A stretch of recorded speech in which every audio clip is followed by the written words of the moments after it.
Good evening, everyone, and welcome to night 3 of the Rick Steves Europe Travel Festival. I'm Lisa Friend, and I'm delighted to be your moderator this evening as we discuss 2026 travel trends in Europe. Before we begin, please allow me a few introductory comments. Remember, you can register for our upcoming shows Thursday and Friday night on our website, ricksteves.com. That's also where you can view our past 2 episodes, Monday and Tuesday night. And tonight's episode will be up on our website as well within 24 hours. If you're enjoying virtual adventures, please join us on Monday Night Travel. And if you're curious about our tour program, please join us on January 21st for our Tours 101 information session hosted by myself and Andy Steves. Behind the scenes, my wonderful colleagues Ruth Ann and Wendy are helping me corral your questions for our traditional end of the show Q&A session. So use that Q&A widget. They're also posting a variety of further resources and information in the chat. But if you miss it, don't worry, it will be all sent in a follow-up email from Zoom in exactly 24 hours. Now, please join me in welcoming Rick Steves Europe Content Director and one of the smartest and savviest travelers that I know, Cameron Hewitt. Cameron, welcome back to the show. Hey there. Thanks, Lisa. You're making me blush to start off the show. Great to see you as Well, always. you know I'm fond of you. And the feeling is mutual. And thanks for joining us tonight because you're doing the talk tomorrow night, so I know you're quite busy. I am. I will be working on that as soon as we're done with tonight. But tonight, the show is yours, so I'm going to disappear and you're going to teach everybody all the stuff they need to know. And I'm going to kick things off. Yeah, thank you so much, everybody, for joining us on this Wednesday night. I'm so excited to cover this very ambitious topic, the state of European travel 2026. There's a lot to cover. I'm going to talk about the big three concerns a lot of travelers have, which is high prices, crowds, and heat and extreme weather. I am going to talk quite a bit about politics because I think in the world we're living in right now, you can't just ignore politics, and it does have an impact on European travels. Then I'm going to be joined by a couple of my colleagues in a pre-recorded interview, and they're going to cover some of the other important headlines and trends going on this year in Europe. And I'm going to wrap up with some advice about artificial intelligence and whether and how you might want to use it for planning your trip, as well as some parting thoughts. And I'm going to try to cover all of that in about an hour, maybe a few minutes over. So wish me luck and hang on tight because we've got a lot to cover. And in fact, I'm just going to get started with my slideshow. Dig right in. I was thinking about in preparing for this talk, thinking about what role does Rick Steves Europe have to play in the travel sphere, right? In terms of travel content. And I think we are people who really walk the walk. I work with a wonderful company of 100 travelers, and we spend collectively hundreds and hundreds of days every year actually traveling around Europe. So we really know what's going on, and we know how to help you understand what's important and what isn't important. And this really struck me the other day because I was scrolling through social media and I saw this video that's kind of scary on the face of things. It's about to get a lot harder to visit Europe. If you're not pre-approved, fingerprinted, and in the system, you might not get in at all. And a lot of travel content these days is clickbait. It's designed to make you nervous or get you scared.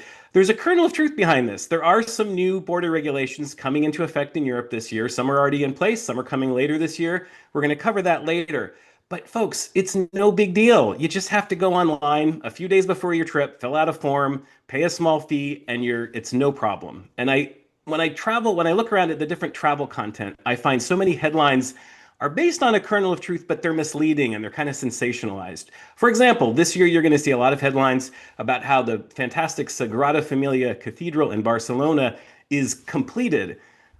I got news for you. The church is not completed. They've been building it for 100 and some years. They're going to probably be building it for 20 more years. What's actually happening is the tallest tower is going to be complete, and they're going to take off some of the scaffolding. Some parts of the church haven't even been started yet. This is a good example of the news that you see about travel is not always quite precise. They kind of juice it to get it as exciting as possible. Here's another one that kind of stopped me in my tracks a few weeks ago. Americans will have to pay more to visit the Louvre in 2026. Boy, this is pretty alarming, but actually 90% of humanity will have to pay more to visit the Louvre in 2026 because they're moving to a price system, as we'll learn a little bit later, that European Union citizens have a reduction. The way this is framed, it makes it sound like Americans are being targeted somehow. There's a kernel of truth, but it's a little bit misleading. And I would say our role in this whole mess at Rick Steves Europe is to kind of cut through the chaos, cut through the worry, tell you what you actually need to know and what you need to worry about, and more importantly, what you don't need to know and what you don't need to worry about. This was my 25th year working for Rick, and for each of those 25 years, except during COVID, I spend about 100 days every year in Europe, mainly working on our guidebooks, along with a team of other fantastic guidebook researchers. And we actually go out there and visit all these places in person to make sure everything is up to date. And that way, when the news comes out, we perhaps among maybe more so than a lot of other sources actually know how to interpret it and try to explain it to you with clarity that kind of turns down the volume and makes sure you know what you actually need to know. In my case, last year, some of my examples on this talk will come from my travels in 2025. I started my trip in South Spain and Andalusia in the spring. I did a little side trip to Morocco, which was pretty fantastic. Went back in the summer. I had some time in northern England. I enjoyed some of the towns, some of the countryside, some of the cities. From there, I flew directly to Copenhagen, Denmark. I really enjoyed Copenhagen, but I particularly enjoyed getting out to some of the smaller towns and villages around Denmark. Really like that a lot. And in the fall, I went back for my third trip. I started out in Prague. And there again, I enjoyed Prague, but I really enjoyed getting out into some of the smaller Czech towns in the countryside and really connecting with lesser known, less touristy parts of the country. I also stopped in on the Slovak capital of Bratislava. And I finished with a week in my favorite big city in Europe, Budapest, the Hungarian capital. And you know, somebody's got to get out there and try all those churros so you know which churros are the best churros. And unfortunately, that task falls to me and the other guidebook researchers who work on our book. Of course, the best tips always come from the locals. And I think the other thing I'd like to say about Rick Steves Europe is we are a people-to-people connections company. We're not in the business of necessarily creating paid experiences. We're trying to connect wonderful Americans with wonderful Europeans so everybody benefits. And when I'm on the road, I love connecting with all of our European network, whether it's our tour guides. This is Jana, Katka, and Jana. There's two Janas and one Katka, if you're keeping track. There's some of our Prague-based tour guides. I got to meet up with them last fall. Or maybe it's just the random guy who's the caretaker of the interesting church. And when you walk in the door, he's so excited. Here comes another person with the Rick Steves guidebook that he can tell them all about the history of this building. And of course, I love crossing paths with all of you and all of our wonderful readers who are having the times of their lives using our content that we work so hard on. Again, I'm just one of over 100 people who work at the home office in Edmonds, Washington, including Lisa, who you just saw. And we're all hands on deck this week doing our 2026 Travel Festival. We're at the midpoint right now. This is the halfway point. As Lisa said, the first two talks are already online. Lisa herself will be doing the talk tomorrow night. And then Gabe and Emily will be taking it over the finish line on Friday night. And if you enjoy presentations like this, please really do look at our Monday night travel schedule. Almost all year round, every Monday night, we do a session very much like this one, and it's a great way for us to connect with you travelers and for you to find out from us all of this great information we're learning in the field. I'm going to jump right into some of the practical things that I think you really need to be aware of and be thinking about as you're planning your 2020 travels in Europe. And I see three big challenges, and actually this hasn't changed much the last few years. It's the same big challenges that we've been dealing with for the last, basically since COVID. The first one is high prices, the second one is crowds, and the third one is heat and extreme weather. So let me take those one at a time. Starting with prices. Europe is very expensive. Prices are soaring, and that's just a reality. So if you are traveling to Europe, like here, inflation is a big problem. Arguably, Europe has had even worse time with inflation than we have. Things are expensive on both sides of the Atlantic. So you're going to need to budget your money carefully and plan ahead and just expect that things are pricey. For example, I was just in Budapest in the fall updating my guidebook. It had been 2.5 years since I had been there. And a lot of what I do when updating the guidebook is I'm checking the prices to see what they are for the next edition. And two of the main sites of Budapest, the beautiful Széchenyi thermal baths and the stunning Hungarian Parliament building, both of these sites had increased by about 25 to 30% in the 2.5 years since I had been there. Now, that's a little extreme. That's not the case everywhere. But, you know, I go around Europe all year long checking prices, and I would say a 15, 10, 20% increase year over year or after 2 years is not uncommon. Things are getting very, very expensive in Europe.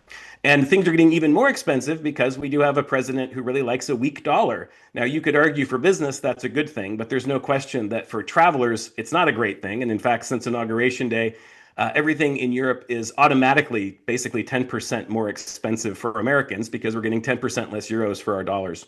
And unfortunately, that's unlikely to change soon. So this is kind of sobering reality check about the expensive Europe. My best tip, of course, as a guidebook author is prepare yourself, get good information, plan far ahead. If you want to make the most of your money, I think the best overall advice is the farther ahead you plan, the better organized you are, the better you're going, the more you're going to be able to stretch your money and more affordable your travels are going to be. So, for example, I spend a lot of time in the British Isles. There's all these wonderful traditional B&Bs. Unfortunately, a lot of these old-fashioned B&Bs that are an excellent value have closed down over the last 5 or 10 years. And there are some great ones left. They're exceptional values, but they're really diminishing in number. And so the secret's out. Everybody knows about these places. Everyone wants to stay in the same places. You really have to get a head start, maybe even 6 months out. If you're booking a trip for Scotland for July or August, you probably want to get on your reservations right now. Now, you'll probably be able to find a cheap room if you wait a little bit longer. It's not about exactly how much you're going to pay. It's the value you're going to get back for the room. If you want to get the absolute most for your money, if you want to stay at the very best value places, not the most expensive, not necessarily the cheapest, but the best value places, you really need to get an early start. Of course, there's always the standard budget tips. Anytime you're trying to stretch your budget, for example, instead of renting a car, you can take public transportation. Instead of going to an expensive restaurant, go through the street market and assemble a really incredible picnic. These are just sort of the common sense strategies that help you stretch that tight budget, considering how expensive Europe has become. The other thing to consider, this is a theme that'll come up a lot throughout this talk, go to less popular, less crowded places. So two of these problems are crowds and money. And actually, you can solve both of those problems by going to less famous, less crowded, less popular destinations.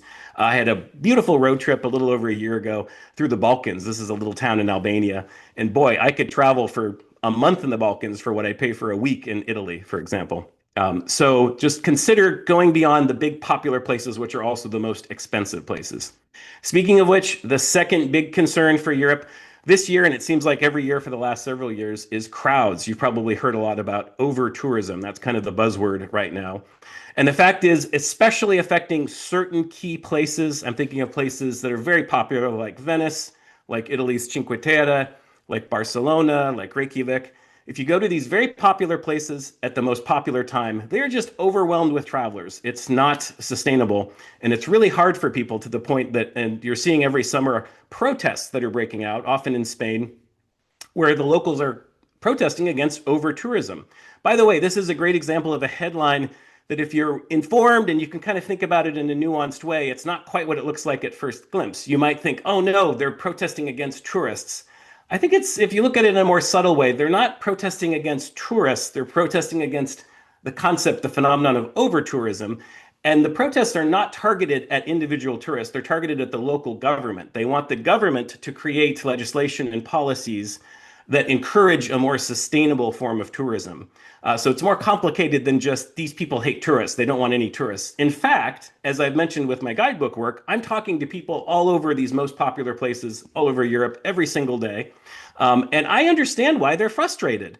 Can you imagine if your public transportation was so jammed with tourists that you couldn't use it to get to work anymore? It's a real problem. I really feel for the people living in these communities. And yet when I talk to them face to face, I've actually had this conversation many times. And I say, hey, I know we're kind of responsible for this, maybe partly as guidebook authors. Do you want us to take you out of our guidebook? Do you want us to tell people not to come to this town?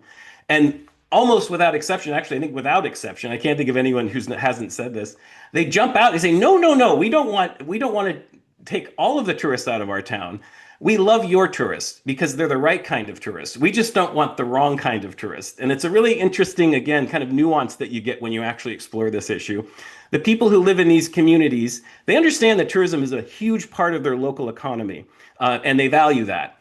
And it's just there's too many people, and the behavior of some of those people is sort of unpleasant. And so they really think in terms of, are you the right kind of traveler or the wrong kind of traveler? And I think that's one way to conceptualize it if you're going to these places. Think about how to be the right kind of traveler.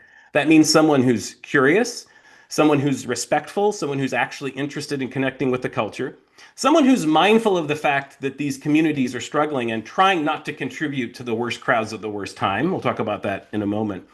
And perhaps most importantly, someone who is spending money in the community. You're actually paying for the privilege of being there and supporting the local economy. And for this reason, what are the wrong kind of travelers? It's sort of the opposite of that. And whether it's fair or not, in a lot of these communities, they really target cruises, cruise ships as sort of the wrong kind of tourism. I think it's more complicated than that. There can be good ways to go on cruises. But I will say, from the perspective of someone living in this town, what they see when they see a cruise ship is this giant vessel that has a tremendous environmental impact. It drops literally hundreds or thousands of people. They clog up the infrastructure, they jam up the trains and the buses. And then they go back to their ship and they don't spend a penny because they're paying to sleep on their ship and they're paying to to sleep on their ship. That's really hard for a lot of these people in European communities because they say, well, they're enjoying this beautiful place and that's great. And then they're not really paying for the privilege. In fact, there's this very strong sentiment. I was in Norway a couple of years ago and I saw this really fun accidental composition where you have the Norwegian Sea Admiral with his cannons aimed out to sea, but of course a cruise ship had docked right there. And I thought this really captured the sense that a lot of these communities have about cruise passengers in particular, or the cruise industry in particular. But I want to tell you, if you're mindful and considerate and try to be the right kind of traveler, I really want to reassure you, Europeans are still thrilled to have us. They love connecting with us as long as, again, we're respectful, we're interested in connecting with them, and we are realistic about the fact that this is a challenge right now. Now, speaking of that, I think one of the efforts to combat over-tourism or address over-tourism is to find a better balance to tourism. Okay, the big problem is not necessarily that there's too many tourists; it's that all of the tourists are going to the same places at the same time. So there's two main strategies. If you want to be mindful to avoid contributing to the over-tourism epidemic, there's two, of course, options here. You can go to different places. You can go at different times. So let's talk about each of those. For every big famous destination like Santorini, just a quick boat ride away, you can be in a far less crowded destination. In fact, I was just in Greece about a year and a half ago, working on our Rick Steves Greece guidebook. And we went on a mission to find some less touristed, less crowded islands that did not have cruise ships, where people would not be quite so saturated with tourists all the time. And we found some really great ones. One of them is Naxos. This is a beautiful island that's much bigger. It has more space to absorb all the tourism. They don't get the big cruise ships, and the people there love getting our Rick Steves travelers who are thoughtful and considerate and there to spend money. Another great find, if you really just want to melt into a Greek island escape, is a town called Folegandros. This is about a 45-minute express boat ride from Santorini, from those really crowded streets. There's always a good alternative just down the road. Instead of going to Venice, or in addition to going to Venice, you might consider hopping on a train, and in about 15 to 20 minutes, you can be in Padua, which is a very historic university city that has a wonderful market, or Treviso, which is kind of almost like, in parts, like a mini Venice. These are literally just at the doorstep of Venice, and they have a tiny fraction of the crowds, and they're a fraction of the price. It's a great value in this situation as well.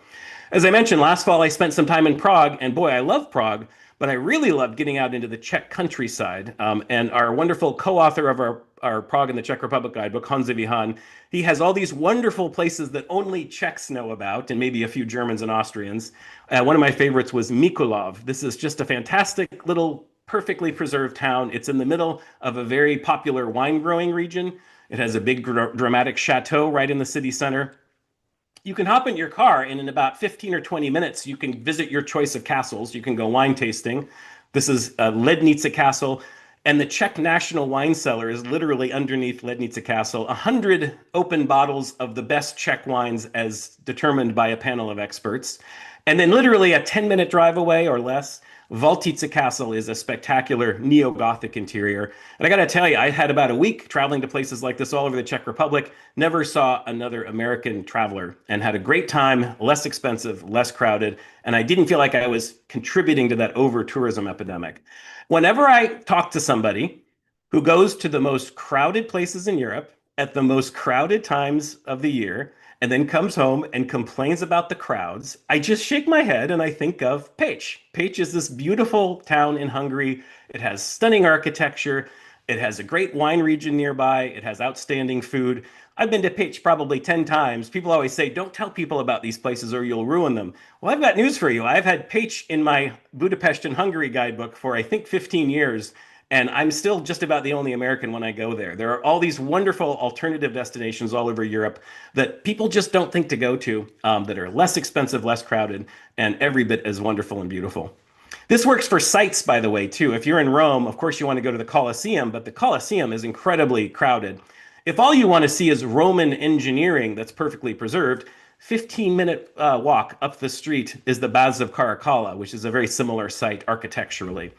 So just consider that option of going to different places than everyone else. The other thing is to go at different times than everybody else. This is the second strategy. I was in Amsterdam a couple of years ago in April. I was there for tulip season. In fact, I was there to see the Keukenhof flower show, and it was spectacular. But of course, because it was tulip season, everything in Amsterdam was jam-packed. And while I was there, I kept thinking about the time in late November that my family and I went to Tuscany. And we had just an absolutely fantastic time in off-season Tuscany. It was beautiful. It was quiet. We were some of the only people there. The food was as good as ever. The scenery was as good as ever. The art was as good as ever. Of course, there are trade-offs, right? If you're going off-season, the daylight is shorter. It's colder. You have more of a chance of bad weather. There might be some seasonal closures, but you are definitely not contributing to that over-tourism epidemic. And again, it can be more affordable as well. By the way, Lisa, who you saw earlier, tomorrow night at this travel festival is presenting a whole show on this topic. So if you want to learn more about European travel season by season, she'll really get into the nuts and bolts of that. So please join Lisa tomorrow night. And by the way, if you're really intrigued at the idea of off-season travel, it just so happens that we have a few departures on our February and March Rick Steves tours that are deeply discounted right now. So if you're excited from all of these pictures and all this talk of off-season travel and you think maybe I should go in March, well, I've got news for you. This is a great time to go in March because we've got a deal for you. The third major concern that you hear about a lot these days in travel is heat, mainly in the summertime. Every summer, there are headlines all across Europe about heat waves. Now, I think heat waves are one thing. What we're really talking about is extreme weather that's caused by climate change. And this is happening more and more. I mean, heck, we know this back here in the US. Just over Christmas, Los Angeles was flooding, right? And this is happening pretty much anywhere you travel. There's a possibility that you're going to run into some of this extreme weather. A couple of years ago, I was on the Moselle River in Germany. I was sitting in the breakfast cellar and my proprietor came in. The host said, you know, if you were sitting here a week ago, you would be underwater. The Moselle River had just recently flooded. And sure enough, as I went out to explore the town, half of the embankments were still underwater. I guess what I want to say here is whether it's heat or storms or whatever, we're just living in an age where there's more and more extreme weather, and it requires travelers to be flexible, expect that things might change quickly, and that you might have to change your plans to suit it. Unfortunately, that's just our reality. In terms of the specific topic of heat, this is the thing that I think most people think of when they think of extreme weather. Europe is having some record-setting summers. In fact, I just saw today the last 3 summers have been the 3 hottest summers on record. And there's several strategies around dealing with this. For one thing, in the summer, try going to cooler places. I was in Norway in August a couple of years ago, and it was a perfect time to be in Norway because it was cool and actually kind of chilly when the rest of Europe was blazing. The other thing is just to kind of expect to encounter some heat and adopt some of the European ways of thinking about it. One thing you might have noticed if you're in Europe, have you noticed this? I was recently thinking when I'm in a European airport or a European shopping mall in the summer, I'm not freezing cold from the AC. I'm still a little bit sticky. It just, the AC is enough to take the edge off. And this is kind of the European philosophy. They're very conscious of the fact that things like air conditioning ultimately lead to exacerbating the climate crisis. So they try to use these things in moderation. And I'll never forget when I went to Venice early in the year recently. I was there in, I think, April. And they were having a bit of a heat wave, at least by April in Italy standards. It was about 75 degrees. Now in Seattle, 75 degrees is a real heat wave. There, people were still wearing long pants, of course. But I walked into my hotel and the proprietor said, you know, we have air conditioning, but the mayor says we're not allowed to turn it on until May 15th. And this is the case in a lot of parts of Europe. There are actually regulations against running air conditioning, except when it's really, really hot. So you're just going to have to adapt to the European style. When you leave your room for the day, turn off the air conditioning and draw the blinds to keep the room cool. I just get in the habit of asking for a fan when I arrive at any hotel. And if your room does have air conditioning, don't assume it's going to be on and don't assume it's going to be ice cold. And so this is sort of like trying to adopt a European mentality and adjusting the way that you're doing your sightseeing. So for example, if it's hot out in Europe, this is kind of common sense, but you'd be surprised how many people don't do this. if you're going to be hiking around the top of the city walls in Dubrovnik, save it for early or late in the day when it's not so hot. And of course, make sure to take breaks. Rick talks about the idea that in Spain and a lot of Southern European cultures, there's a reason they have a siesta tradition to kind of get a break from the summer heat. I think the other important component of this extreme weather topic is just the reality check that we as travelers are contributing to this climate crisis. Every time we get on an airplane, we're spewing carbon dioxide into the environment. And, I think there are a lot of good, thoughtful ways that people can adjust their own behaviors to deal with this or to try to compensate for the carbon footprint that they're leaving.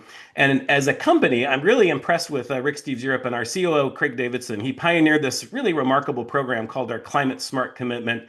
Every year, we donate $1 million to a carefully curated selection of climate smart charities. And we want to kind of have our cake and eat it too. So these are charities that are designed to help lessen the climate impact to our world while also supporting really worthwhile causes, often in the developing world, that also improve the lives of the people there. It's a really fascinating program, and I'm really proud to work for a company that's come up with this very innovative and I think good-hearted, creative way to try to mitigate the carbon footprint of sending so many people to Europe every year. And I'd love for you to go to our website and read up about our climate smart commitment. It's really a cool thing. And I think any traveler, whether you're a big company or an individual traveler, really ought to take seriously the responsibility we have for our worsening climate crisis. Well, that's it for the first batch of my thoughts here. And now it's time to get into something that some of you are going to be happy about, some aren't going to be, which is I think we really need to talk about politics. The fact is that we live in a time where you can't ignore the fact that, I mean, I don't have to tell you, we live in an incredibly politicized time. And anytime Rick and I bring this up, there's a contingent of people who say, oh, come on, I just want to hear about the travel. Just stick to travel. We don't need to hear about politics. Apparently, these people missed the fact that Rick, not that long ago, actually wrote a book called Travel is a Political Act. And I think that's kind of the ethos of our company around these issues. And I think, simply put, we believe that travel is about traveling somewhere to connect with the people and the culture and the food and the history and the sites. But it's also about the politics. And I think there's a tremendous amount of value when you're going to a place like Europe of not just enjoying the food and then turning your brain off, but actually trying to see the world from the perspective of another place.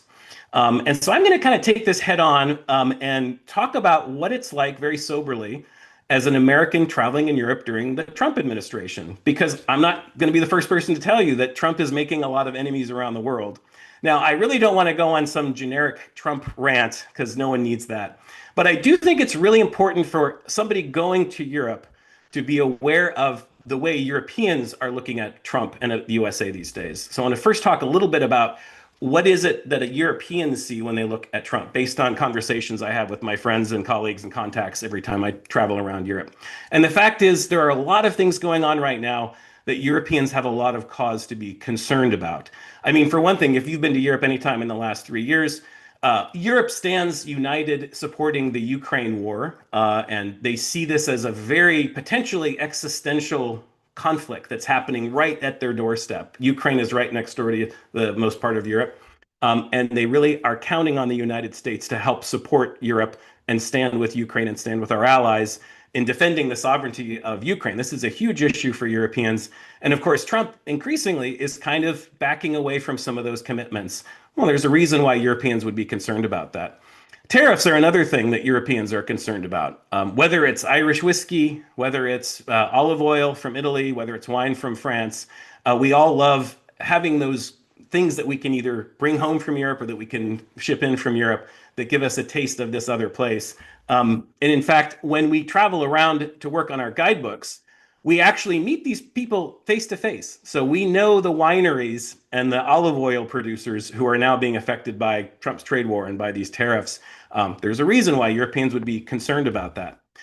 You might have seen last December, this news item kind of slipped through. The entry requirements for European tourists they're looking at making some changes where somebody from Europe who wants to come to the US might have to list their social media accounts for review as a part of the process to decide whether you're welcome in the US as a tourist or not.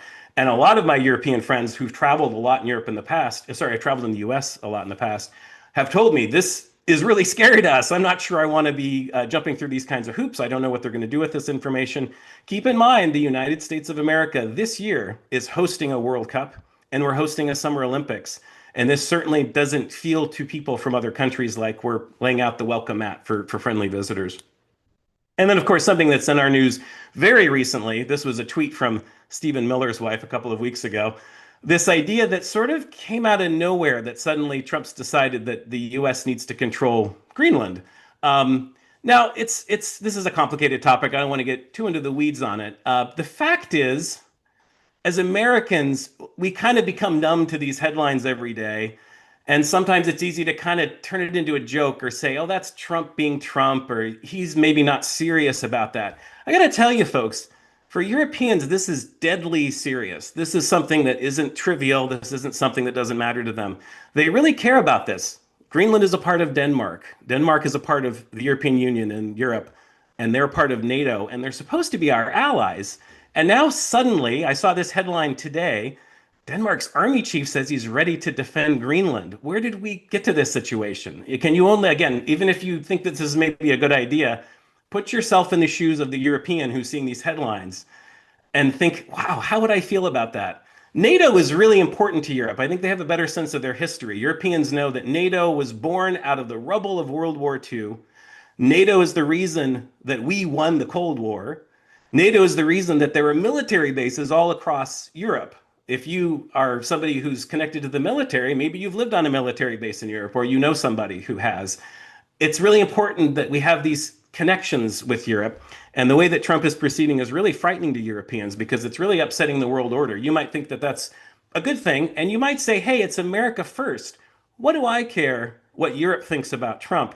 And I would say if you're going to Europe as a tourist, as a visitor, you should probably care what Europe thinks about Trump because the fact is, right now, Europe's view on the United States is pretty grim. And I know this is kind of a shocking image. You might look at this and think this is really funny, or you might look at this and think it's really offensive. And I wouldn't blame you for either one. This is from a Slovenian news magazine. But I think the honest reality is if you're an American going to Europe anytime soon, this is how the world is viewing us. And that's just kind of par for the course. You can't expect to go to Europe and not expect this to come up and not expect this to be on people's minds when you tell them where you're from. Okay, so this is all kind of doom and gloom, but I also have some really good news for you, I think. And I want to present another side. There are two things I think that are true at the same time. And again, this is based on 100 days of traveling in Europe during the Trump administration. Number one, Europeans are very concerned about especially certain aspects of the Trump administration. At the same time, I love the fact that Europeans still accept and welcome us as individuals. And this is something I think it's a little hard. Frankly, it's not something that Americans, we don't quite see it this way. We're kind of a more, you're either with us or you're against us. And I remember this traveling in Europe after 9/11, the solidarity that I felt from Europeans. I remember this traveling during the Gulf War when we were kind of on the outs with Europe. Whether it's in good times or bad, Europeans, either way, accept and welcome us as individuals. And so when we were first traveling after the inauguration, that was the big question. Are Americans still welcome in Europe? And what I found immediately was the answer was yes, we're still very welcome in Europe. They might have more probing questions. They might be worried. They might want to share their concerns. They might want to say, we don't think this Greenland thing is very funny. There'll be some interesting conversations. And if you go to Europe with a chip on your shoulder, you might not enjoy yourself quite so much. But if you go with an open mind and a spirit of curiosity, Europeans love to connect with us one-on-one. And that's not any different now, at least not as far as I've seen. And I had a really kind of sobering example of this and a sobering moment on my first day back in Europe after Trump took office, back in Spain in April. I was sitting on this beautiful square in Sevilla with one of our favorite local guides there. And Elon Musk and the Doge government cutbacks were in the headlines. And so I mentioned something to her about Elon Musk. And she said, Elon who? And I said, oh, it was a really humbling moment. It was like, we're kind of marinated in these headlines. And Americans are kind of narcissistic. And we think everything that's happening in America is a really big deal in Europe. But this was a good reminder for me that Europeans are worried and concerned about certain aspects of what's going on over here, but they have their own lives to worry about. And in this case, it was a week before Holy Week, and Concepcion was more worried about whether there would be rain, in which case they'd have to cancel their processions, than she was about what this Elon Musk guy was doing back in the U.S. So I thought that was kind of a a wake-up call, especially having spent a few months leading up to that trip, wondering how would I be received? Are Europeans going to be mad at me? And then you realize they're paying attention, but it's not the number one priority in their mind. And I wanted to kind of wrap up this political topic. I think maybe the most powerful moment I had around this in 2025 came as these things often do in the least expected place, which was the beautiful, formerly beautiful, resort town of Blackpool on the English coast. This was sort of, for years and years, this was a wonderful working class destination for people going on beach vacations. Blackpool's really fallen on hard times recently. Now people can take a cheap flight to the Mediterranean. So the city's kind of rough around the edges. And I was staying at a B&B that was down this street. But once you got inside the B&B, it was very charming. There was a very comfortable lounge and a nice breakfast room. And one morning at breakfast, I was just minding my own business, and the only other people in the breakfast room was this really pleasant couple from Scotland. And we started chatting, and they were telling me about how, oh man, our whole lives, my family, we've loved coming to Blackpool. This has always been where we wanted to be. And then I was just like, these are just wonderful people. And then the conversation turned to politics, as these things do. And then they started spouting these really hateful things about, the immigrants are ruining the UK, and there are whole towns in Scotland that have been completely taken over by migrants, and they don't have any respect, and they're ruining the place, and all of these things. And I started having this sense of deja vu. And I said, I feel like I've heard this before. And I realized where I've heard it before was on the other side of the Atlantic. So here I'm 5,000 miles away from home. And I realized the talking points on both sides of the Atlantic are very much the same. I actually went around later to look up kind of what they were trying to tell me about. And to be honest, I couldn't find any documentation of the extreme things that they were describing. But I did see a lot of these kind of sensationalized, very dramatic headlines. And again, I just got this deja vu. Our town is overrun by cannabis smoking migrants while single mums are turfed out. And I thought to myself, they're eating the dogs, they're eating the cats, right? And it kind of pulled back the curtain on the fact that the movements on both sides of the Atlantic that are trying to drive us apart, they're using the same playbook and even the same talking points. And to me, that kind of removed a little bit of the power of it. And it was interesting because I could have reacted really strongly and picked a fight and said, that's not true. I can prove that that's not true. But there's something about travel that put me in a very open-minded kind of a state. And so instead of that, I talked to these Scottish folks and I said, oh, tell me more about your lives. Are you seeing this in the town you live in? Are the immigrants ruining your town? Well, no, not really. It's just something we see on the news. And I said, oh, interesting. Well, what's your experience in your community of immigrants?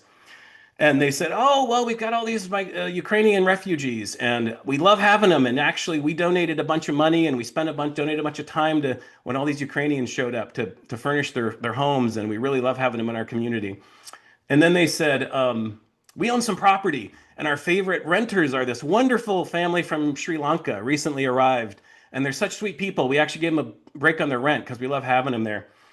And I thought to myself, this is so funny because their talking points say one thing, but their life experience is different. And if I couldn't get past the talking points, I wouldn't have gotten to the fact that actually I think we kind of agree on a lot of things, even though on the face of things, our talking points might be polar opposites. Because when you travel, you realize that fundamentally people are decent, people are good. People might have very different politics. People have maybe been radicalized by what they've seen on the news or in their Facebook feeds. But ultimately, most people on this planet are really fine, decent, good people, as were these people that I enjoyed getting to know in the Blackpool breakfast room. And then I guess that brought me to kind of an odd conclusion, which is if we want to travel as a political act in 2026, I wonder if the answer is to be apolitical. I know that's very controversial sounding, and I don't mean we shouldn't care about politics. I don't mean that we should give up. I don't mean that we shouldn't be paying attention to politics. Maybe a better way to say it is maybe we should be open-minded and curious and empathetic and try to get past those talking points because, there are extremely powerful forces in our society that are trying to tell us that we're supposed to hate each other and fear each other and be angry at each other and blame each other. But if you can push past that, like these folks I talked to in Blackpool, whether it's on the other side of the Atlantic or this side of the Atlantic, you realize we have an awful lot in common. And I think maybe that's what's missing in our society and around the world right now. I've traveled to so many places in my life that everyone told me was dangerous and strange, and you got to be careful there. People are different. I got to tell you, every single one of them, when I get there, do you know what I find? Wonderful, kind people. And that goes for our country too. A couple other trips I took this year. Earlier this summer, I went on a vacation to Alaska. And then I also went to visit some friends in a small town in Ohio where I grew up.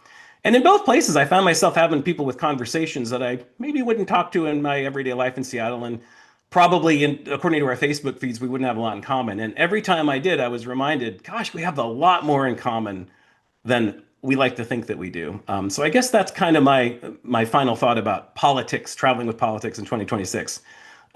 Try to transcend politics, try to go beyond politics, and travel with an open mind and a curiosity. Get past your knee-jerk assumptions, remove yourself from your social media bubble, and be open to actually learning from the people that you meet on the streets. And I think you might come back with what like Rick likes to call the best souvenir of any trip, which is a broader perspective. Well, you've heard me yammering on and on enough. I have a few more travel tips coming up, but I decided because I wanted to give you a chance to hear from some of the rest of our team at Rick Steves Europe. You know, we like to say we're a merry band of travelers, and I get to work with a couple of really wonderful people who do a lot of the work that informs talks like this one, keeping track of changes and trends in Europe this year. So a couple days ago, I'm going to show you a clip I recorded with Travis and Amanda, and they worked together to come up with this list of travel trends and other really pertinent topics to your trip in 2026. So I'd like to share this with you. And on the other end, I'll have a few more travel tips and some parting thoughts. Travis and Amanda, thank you so much for joining us today. And before we dig into what's new in Europe in 2026, why don't you tell our audience a little bit about yourselves, starting with Amanda? Yeah, hi there. My name is Amanda Kurzman, and I am the social media manager here at Rick Steves Europe.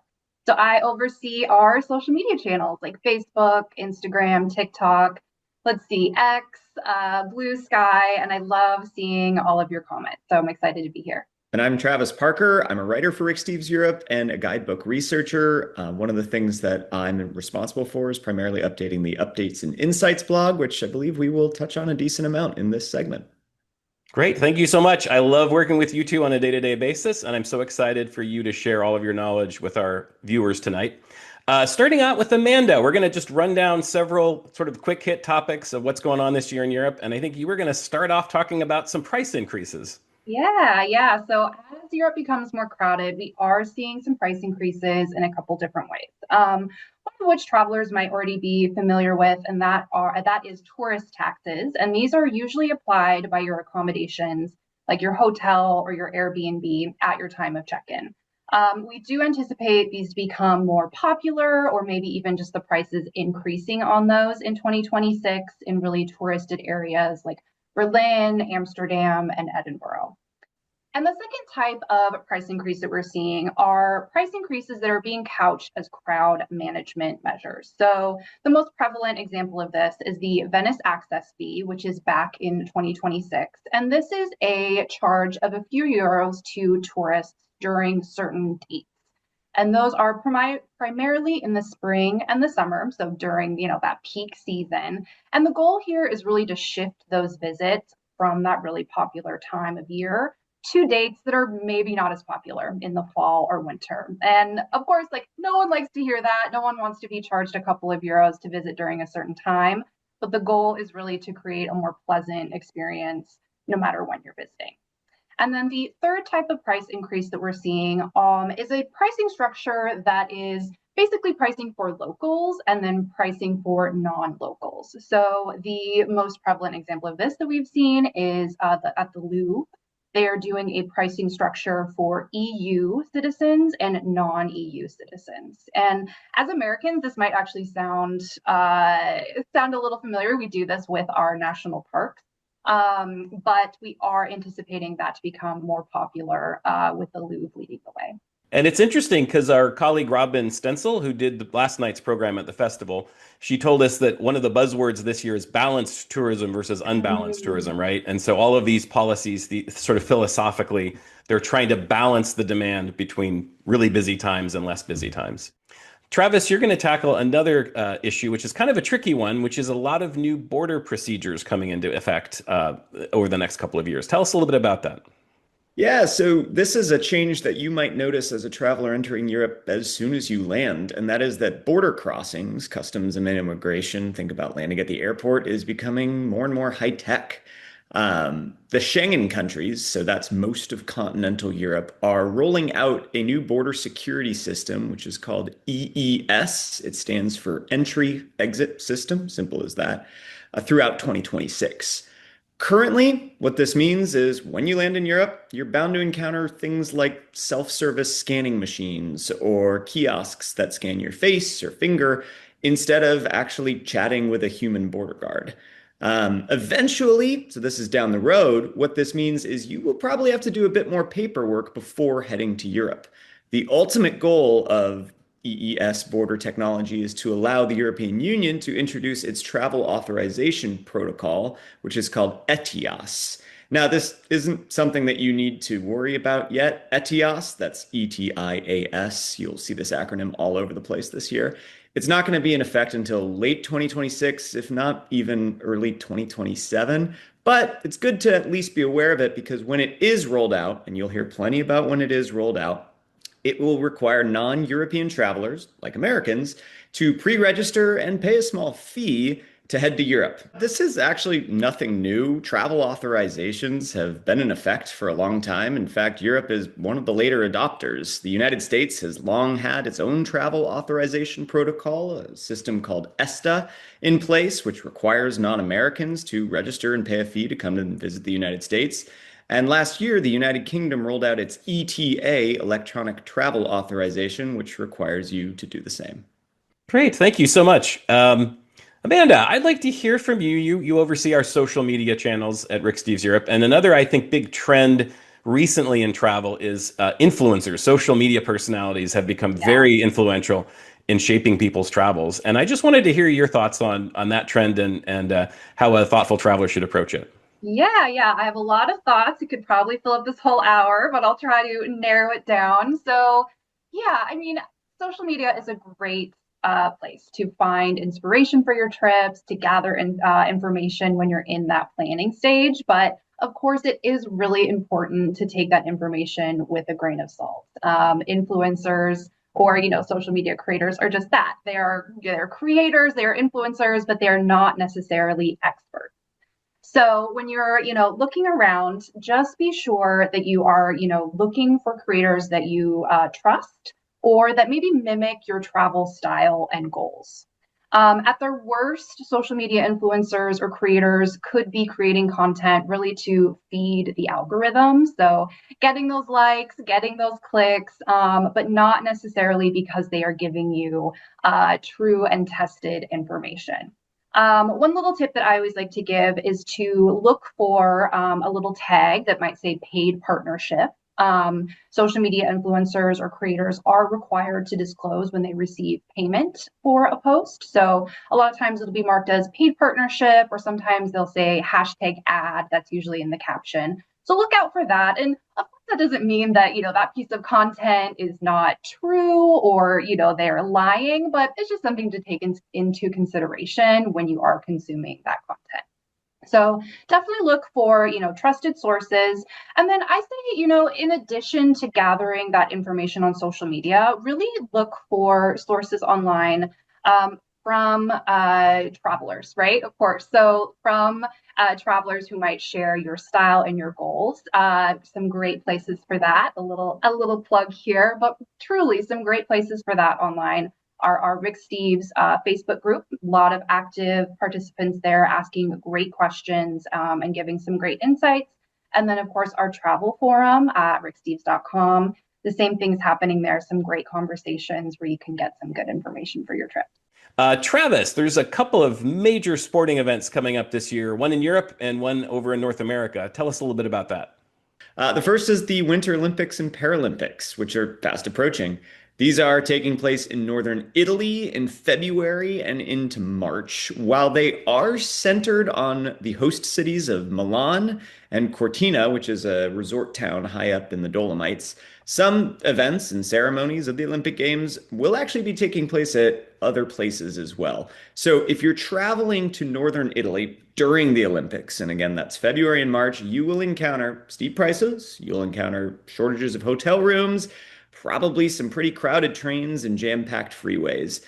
If you're in Italy even after the Olympics, you'll probably see some Olympic effect as well. And by that, I mean just increased tourism. The Olympics are one big tourism promotion for the host nations. And many people, spectators like myself, will see plenty of beautiful shots of folks sipping espresso or swirling wine with a simply stunning backdrop of the Dolomites and say, I want to go there. And they probably will. The second big global sporting event is, of course, the FIFA Men's World Cup. Now, this is taking place in June and July.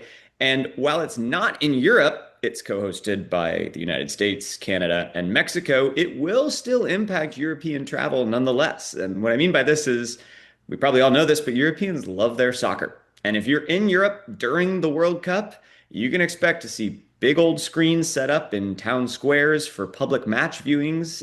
Pubs will be jammed. And even, I love this, some businesses might post some suspiciously closed hours that line up with match times for the local team. But, while this might impact your travel in terms of taking photos of big monuments that have large TV screens in front of them, or going to bars that are crowded, or maybe that shop did close a few hours early because they wanted to watch the local soccer game, I actually think it's a great thing because I think watching an international soccer game with locals can be one of the highlights of any trip.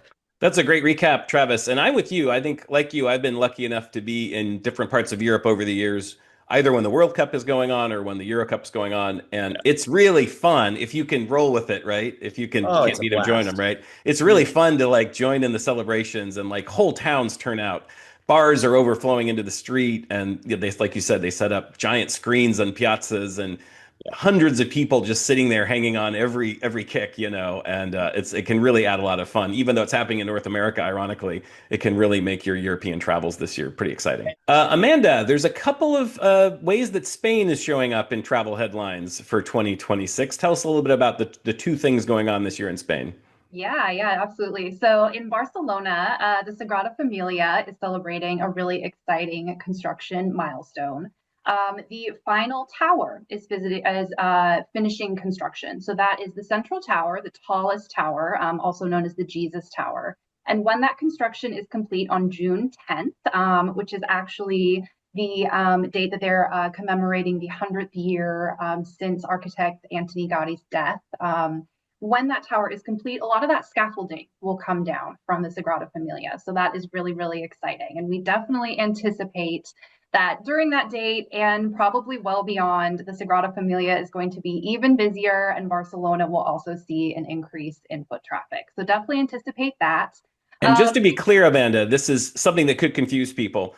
I've seen a lot of headlines that say the Sagrada Familia is finished. It's complete this summer. And just to be absolutely clear, the whole building is far from complete.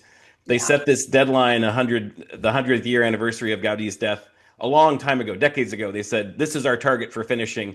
They're finishing the tallest tower, which is very exciting, but there's still going to be construction for quite a long time to come. Is that right? Yeah, the scaffolding coming down is huge. But yeah, there have been some headlines saying that it is finished, and right, that is not the case. And then the other event is also happening in Spain, but also a few other countries, and that is a total solar eclipse is happening on August 12th. So the path of totality will go through Spain, Portugal, and Iceland. And the path of totality is pretty specific. So you might not see the actual total eclipse if you're there. And also, this is the really exciting solar eclipse. So this is when the moon fully covers the sun, creating that really special effect. So if you are there during that time, it'll be amazing. But definitely watch out for that. Eclipse chasers, people who travel specifically to see the eclipse, they are hardcore. They love these events, and for good reason, right? It's incredible. But they do book accommodations pretty well in advance. So if you're in those areas, just be on the lookout for that. And if you haven't booked your hotel yet, maybe do that sooner rather than later. That's a great roundup. Thank you too so much. If people want to learn more and follow along beyond tonight as the year goes on, First of all, Amanda, you oversee our social media channels. So where should they be keeping an eye on what we're doing? Yeah, definitely follow us on social media. So that includes Facebook, Instagram. We're also on TikTok, Blue Sky, and X. And then, like I mentioned earlier, definitely look into our Rick Steves Facebook group. A lot of good conversations happening there. And then our travel forum, of course, on ricksteves.com. And Travis, you're kind of the gatekeeper, the traffic cop for all of this travel news, and a lot of it ends up in one place. Tell the folks where they can learn what you're learning. The gatekeeper, hopefully the purveyor of information. Yeah, that's the Updates and Insights blog, which is a stream of articles that we update frequently when big developments are happening that might impact your European travels. You find an article that pretty much summarizes almost everything that we just touched on, Amanda and I here, as well as specific articles on that Venice access fee, the Sagrada Familia. So please keep an eye on that. And you can also comment and ask questions on those articles. I'm one of the people that mans the comments, and I'd love to hear if you have specific questions or even if you've had some experiences that either emphasize what we're saying or maybe even provide a different perspective. Boy, thank you two so much. I know how hard you work. I work with you every day, keeping track of this and informing our travelers, and you've just done a beautiful job of doing that here again tonight. So thank you so much. Thank you, Ryan.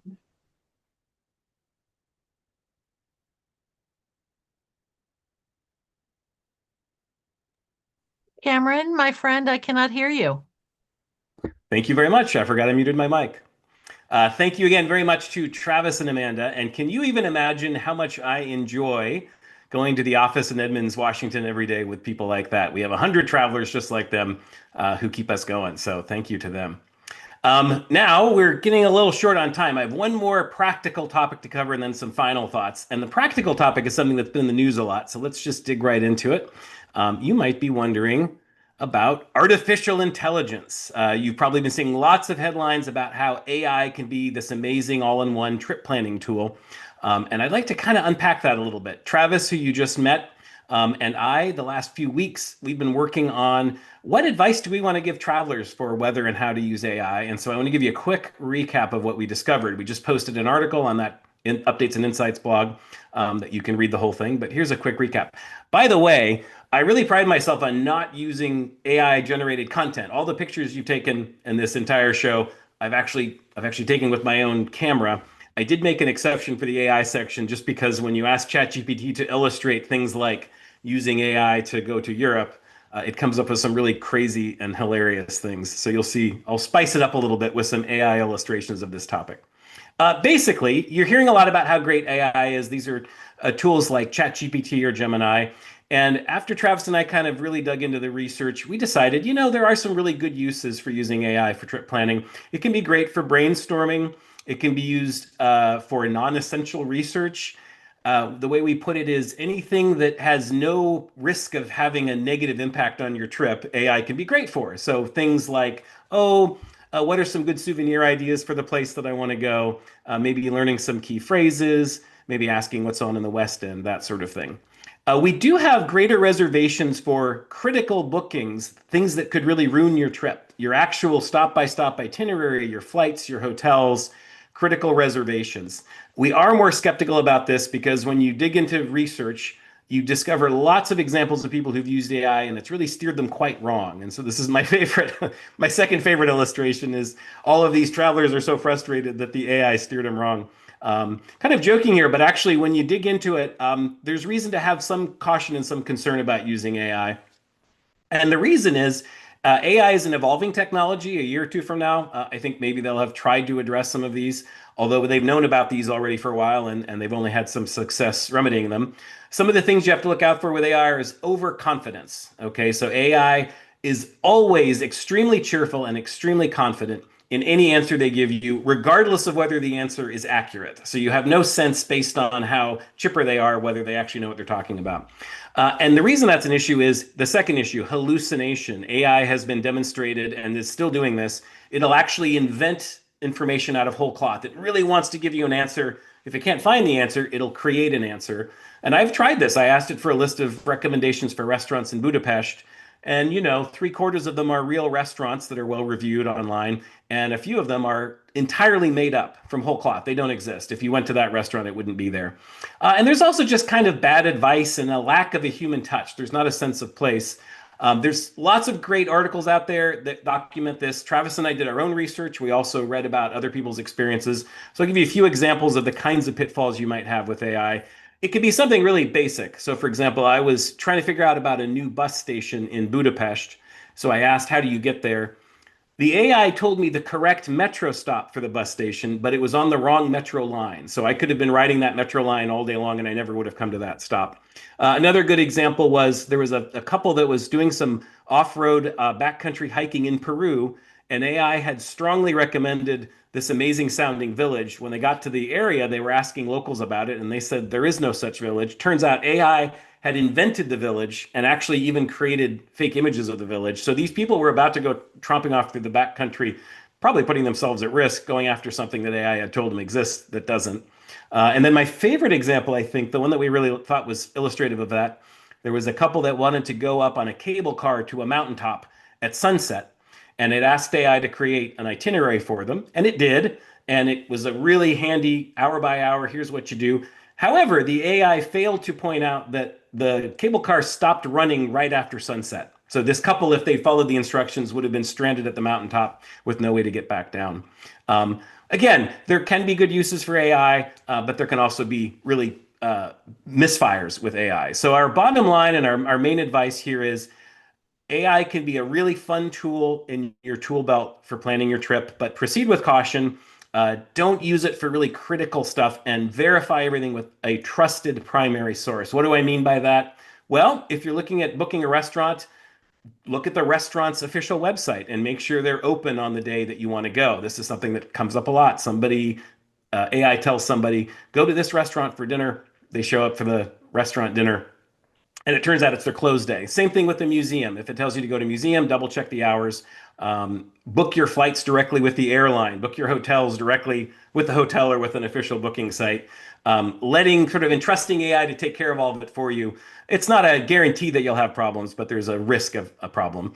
I'll finish this with my favorite of the series of images, which is I said to AI, okay, I want an image showing people really disappointed by bad AI information, but thank goodness they have a trusted guidebook, because that is another trusted primary source. We actually go out there, all of our guidebooks. Our promise to you is we do not use AI generated content in our guidebooks. We actually go and hard earned knowledge based on actually traveling in Europe, handcrafted by travelers for travelers. And so I said, show me AI steering people wrong, but thank goodness they found the Rick Steves guidebook. And boy, did AI deliver with this. This is the one thing AI is very good for, coming up with really fun images. My favorite detail here is the embodiment of AI in the background is extremely sad because she realizes how badly she's failed these travelers.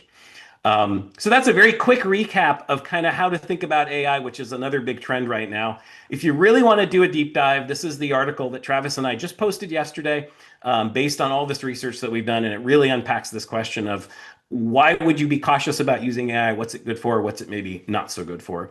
So that's kind of my last practical tip. And I know we're going to have some questions coming up really soon. And so I just wanted to offer some parting thoughts to kind of wrap things up and to think about how do I want to approach my 2026 travels? This is kind of a wild year. I think we're in uncharted waters. A lot of us are kind of have a lot of trepidation about what's ahead of us.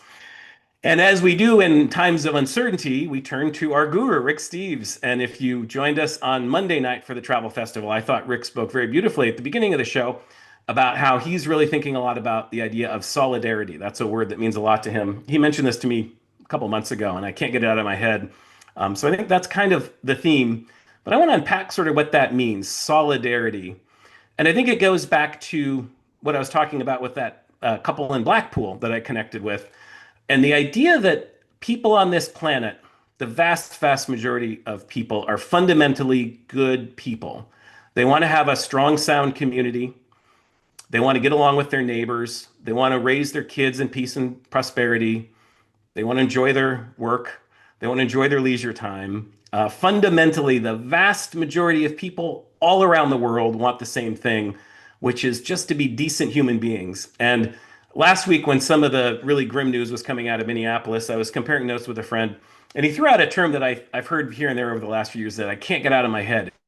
We need to form a coalition of the decent. And I thought, oh my God, that sums it up. That's solidarity. It doesn't matter what your politics are. It doesn't matter who you vote for. It doesn't matter if you're Democrat or Republican. Most people are just decent people. And I think a lot of stuff's going on right now that's just offensive to decency, right? And so my theme for travel in 2026 is this sense of solidarity, forging a coalition of the decent, remembering that people are fundamentally good. And I want to finish with this metaphor, which is something that really got me through 2025, and I'm going to kind of double down for 2026. At Rick Steves Europe, we believe that bridges are more important than walls. And we're living in a time where walls are going up left and right, and people are more and more isolated.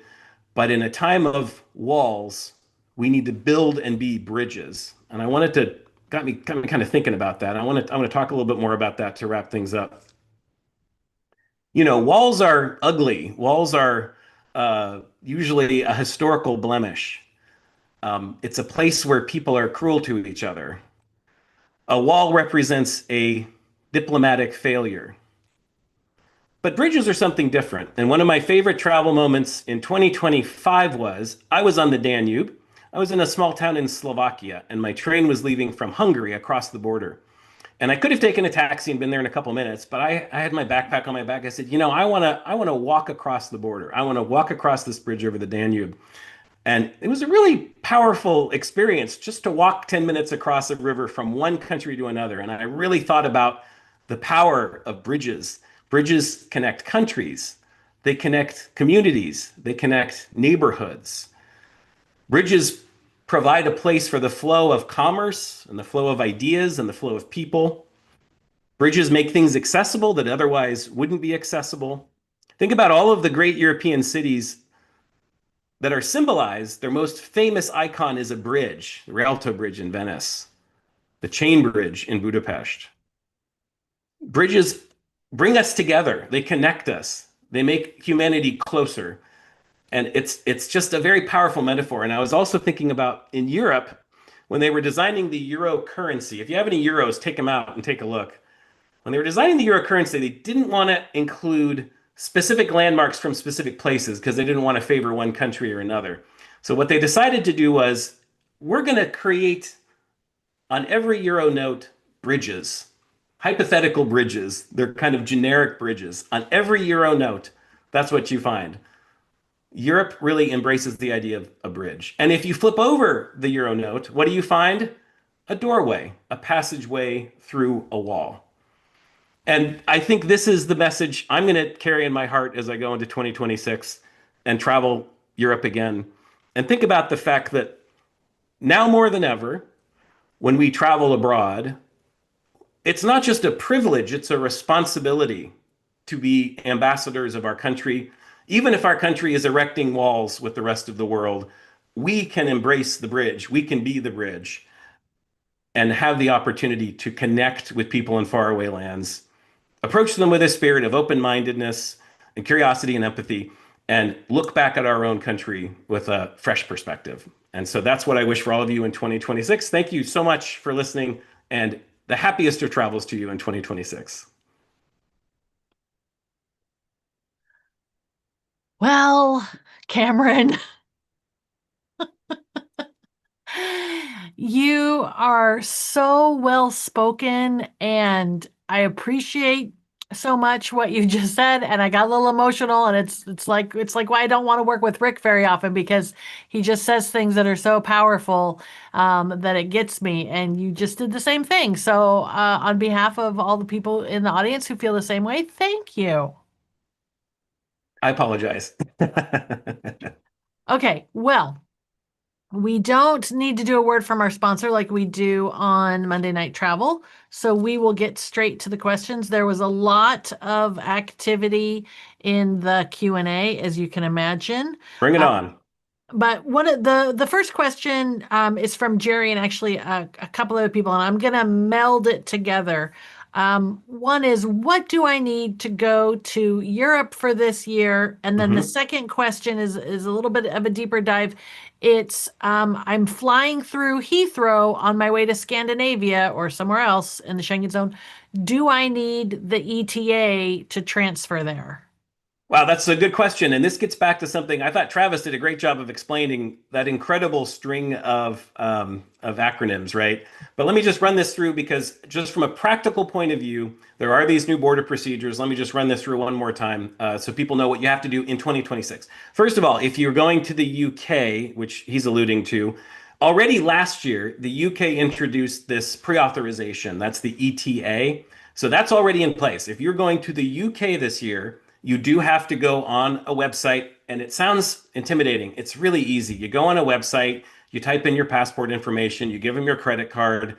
I got my approval when I did this last year in something like 30 seconds. They say to give it 3 days, so do it several days ahead of your trip. So if you're going to the UK, you definitely do need to have that. Then there's continental Europe, right? There's the Schengen zone, which is most of continental Europe, and that's where things are changing this year. What's happening right now is they're introducing EES, and that's the new border protocol. And as Travis explained, that's basically they're moving away from passport stamps and they're doing it more electronically. Probably for a lot of travelers, you won't even notice much difference when you arrive, but basically you'll less likely talk to a human being and more likely you'll put your finger on a pad of glass to scan your fingerprints. It'll take your picture, you'll scan your passport, and then you're registered in their system. You don't have to do anything ahead of time. Okay. The third step for continental Europe at the end of this year, probably no sooner than October, November, and very likely not till next year, they're introducing their visa authorization pre-authorization program, which is called ETIAS, ETIAS. So if you're going to continental Europe near the end of the year, keep an eye on the news for when that goes into effect. And that will work like the British one that I just described. You will have to go on the website, you'll pay 20 euros on your credit card, and pretty quickly you'll get this permission. It sounds intimidating. It's very, very easy and straightforward as long as you know to take care of it. By the way, there'll also be a grace period with ETIAS. I've been told by Robin Stencil, who did our program last night, in the first 6 months, if you forget to do it, they're going to look the other way. So you'll have plenty of time to get used to it. Now, Lisa, you had a second specific question. If you're transiting through the UK, do you need an ETA? I wish Travis was here because he could give you a more authoritative answer. I think the answer is initially they said you would need it, but I think they modified it partway through the year, and that if you're just transiting through the UK, I think you don't need it, but I am not sure, and someone should double check that. I feel, and I could be wrong, but I feel like it's the opposite. Like they told you you didn't need it to transit, and now you do. We're such travel. And Travis is watching this at home and he's screaming at the screen. He Like, probably I is. know the answer. He probably is. Maybe I we should phone a wanted friend to Travis. I apologize, we don't know the answer, but we'll try to get that cleared up. I wanted to, you're so kind to let me butt in. I wanted to point out that besides the website, you can also do it on the app. And this is the official, that is the official UK ETA app logo. It's beautiful like a crown. So, because somebody else was asking about how to buy it, and then they said they did it through Sherpa, and somebody was asking them about a $40 delivery fee. And I'm like, no, no, no, that's not, I'm glad you said that, Lisa, because this is something I see all over the place. Anytime something like this comes around, there's always a third party thing that comes in and they say, we'll make it really easy for you. They're not going to make it easy for you because it's already easy. They're just going to charge you for it. So go straight to the source, whether it's ETA, which is already in place for the UK, or ETIAS, which is coming for Europe. Always go straight to the official site. Don't go through any third parties. Yes. Okay. Carol would like to know, she's like, our tipping policy has always been no tipping, but now guides are telling us that 5 to 10% if service warrants it is the correct thing to do. What say you? I think tipping in Europe, I would say, is still not quite as expected or automatic or as generous as in the US. I do think it's fair to say that over the last 10 or 20 years, there was a time when you really wouldn't tip at all. And I think some of it is we Americans have trained Europeans to expect tips. So I think now that they see an American coming, they think, okay, well, they'll probably give me 5 or 10% tip. I generally, for meals or for tour guides, I might round up 5 or 10%, kind of just for convenience, not 15 or 20%. And then also be aware that in a lot of restaurants in certain cities, Budapest is one of them, London is one of them, a lot of restaurants will automatically put on a service charge. And if you see they've added a 10 or a 12% service charge, you definitely don't need to tip additionally. But again, for Americans, this requires a real adjustment of our expectations because we are trained to think Servers at restaurants, for example, they don't make money unless we tip. European servers are well paid. Their base pay is much better than our servers. And so a tip to a European server is a bonus for a job well done, not part of their much needed income. But I do agree with the premise of this question, which is I think expectations have drifted up a little bit, but still, I don't know, Lisa, I rarely tip more than 10%. Do you find that that's about right in Europe? In Europe. I was gonna say no, and I also think that it's fair to say that this varies from country to country. I mean, I know Yes. tipping in the UK is totally normal and 10, 12% is the norm, but in Italy or Croatia, I am just rounding up a little bit and only if I really like them. I don't have any problem just if my service was not great. And I do try and use the standards of what European service looks like because it's not as friendly or as in your face as American service. Yeah. But like I was in Rovine and I didn't tip because the guy made me sit there for 30 minutes before he took my order. And I'm like, anyway. Look, I've been doing this 25 years, and anytime I'm out with my European friends, I'm still kind of scandalized when they say, well, you don't need to. I always ask them, and they're like, oh, you don't need to tip at all, but if you want to, you can throw a few coins in because it's so different from our approach. But I think that's just the reality. And we just, as Americans, just feel very awkward about it because we don't want to be cheap, but we Right. don't want to hurt anybody's feelings. Yeah, I understand. So in the political vein, several people were asking if they should be worried about getting, as US citizens, if they should be worried about getting back into the US, because that's been in the news a little Wow, bit. that's a tough one. I am not authorized to answer that question. I think we have not received reports from any of our American staff that they've had trouble. Um, I think people who are here on I don't want to go out on a limb here, but I think people who are not citizens of the U.S. should really look into that and decide whether that's a good idea. Um, and I also think it's a moving target. So I will say it's not something that at this point that I'm not concerned about. But we're in unprecedented times. Well, I would add two things. One, a bunch of our European tour guides are coming into town in the next few weeks. So if they want to know about that, they could email us at rick@ricksteves and ask us how that went in about 3 weeks. And also, I just flew in from Singapore on December 23rd, and I didn't have any problem. There wasn't even really a line. So one other All I person. will say is I came home from 5 international trips this year, and I have global entry, and the procedure for coming back in was exactly the same as it ever was those 5 trips. Yes. Okay. Suzanne asks, do you feel like the days of traveling in Europe without reservations are over? It's a great question. I was just talking about this with Rick. I mean, when I was a backpacker using the Rick Steves book, and when he was a backpacker, yes, I think it's changed a lot. There was a time when you would just kind of call up in the morning, or you'd stop at the payphone before you got on the train to the next town to say, "Hey, you got a room for me tonight?" I remember doing that. I think it's possible to travel without reservations, especially in some ways it's gotten easier because you have apps that let you find and book rooms from the train or on the fly and see exactly what's available at any moment. I would say the stakes are higher than they used to be. And I kind of alluded to this in my talk. If you're going to Scotland and you want to stay at a traditional B&B and you want to have the best possible experience with the traditional B&B that's run by caring, engaged hosts who are going to serve you a breakfast, you're not going to be able to just stumble into one of those unless you're traveling pretty far off season. So if you're traveling in anywhere near high season, it's just more of a known commodity. The more you go without reservations, the more you risk getting a lesser value option. So I don't think that they're over. I know there are people who still do it, but it's just why not? Things are more expensive. The great choices are more and more limited. Europe is more crowded. Things are getting booked up further ahead. If you can handle it, I think doing reservations ahead just kind of guarantees a better experience. Okay, and then our last question is from Roy. How accessible is transportation in some of the alternate towns that you talked about? It's great. It's funny.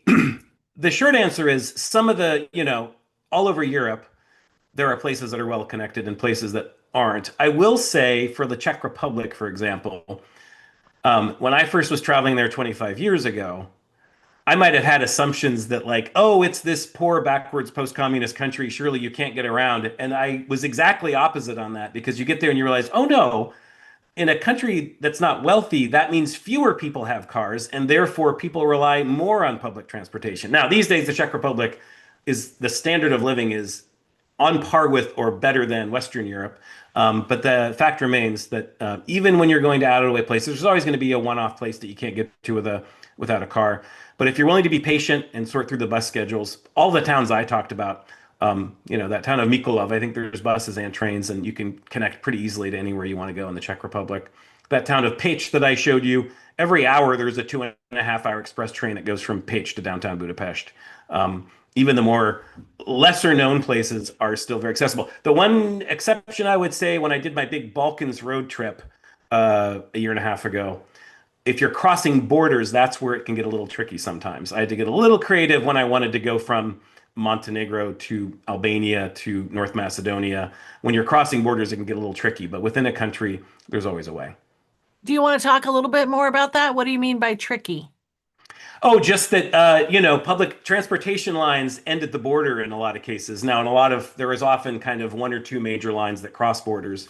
But if you're trying to get from a small town in Albania to a small town in North Macedonia, you can get to the border. And in some cases, you can probably walk across the border and get on the next bus. But they're just, in a lot of places, those transportation networks are not particularly well integrated across borders. Ah, I understand. Well, I would like to say thank you, Cameron, for your insight this evening on travel trends in 2026. I would like to invite you, the viewer, to join me tomorrow night when I talk about European travel season by season, and remind you that Gabe and Emily from Monday Night Travel are going to be discussing itinerary planning on Friday. So we hope to see you then. And I'm going to say good night.